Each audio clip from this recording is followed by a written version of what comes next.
BDR হত্যার বিচার চাই, বিচার চাই। শুরু থেকে ছাত্রনীতি রাখতে হবে। 5 দিনের মধ্যে যেই কমিশন গঠিত হবে সেই কমিশনের রিপোর্ট দ্রুত সময়ের মধ্যে দিতে হবে।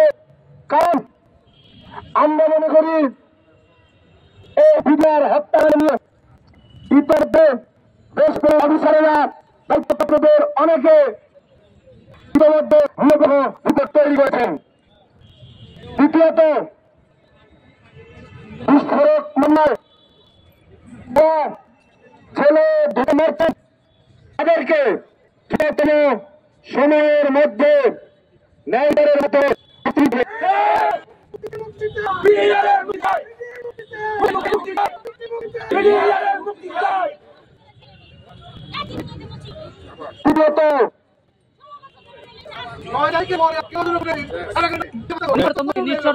এবং সেই মুক্তির ব্যবস্থা আমি সেই শুনানি দিব সারা বাংলাদেশের মানুষের কাছে এই খুশির সংবাদটি পৌঁছায়।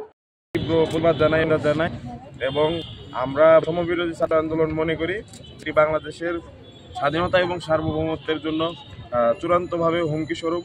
এবং একই সাথে আরও বলতে চাই, এই নরেন্দ্র মোদী সরকার তারা স্বৈরাচার, ফ্যাসিস্ট এবং ভারতে পালিয়ে যাওয়া হাসিনাকে আশ্রয় প্রদানের মাধ্যমে তারা চূড়ান্তভাবে বাংলাদেশের মানুষের কাছে লেজিটিমেসি হারিয়েছে।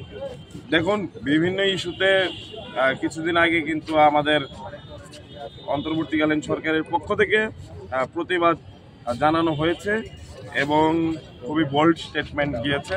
আমরা আশা করব খুব দ্রুত সময়ের মধ্যে এই আমাদের বাংলাদেশিদের বিজয় দিবস নিয়ে যেই অপপ্রচার নরেন্দ্র মোদী চালিয়েছে তার ব্যাখ্যা চাওয়া হবে ভারতের কাছে। এটি আমরা প্রত্যাশা করি এবং বাংলাদেশের সকল ছাত্র নাগরিক প্রত্যাশা করি।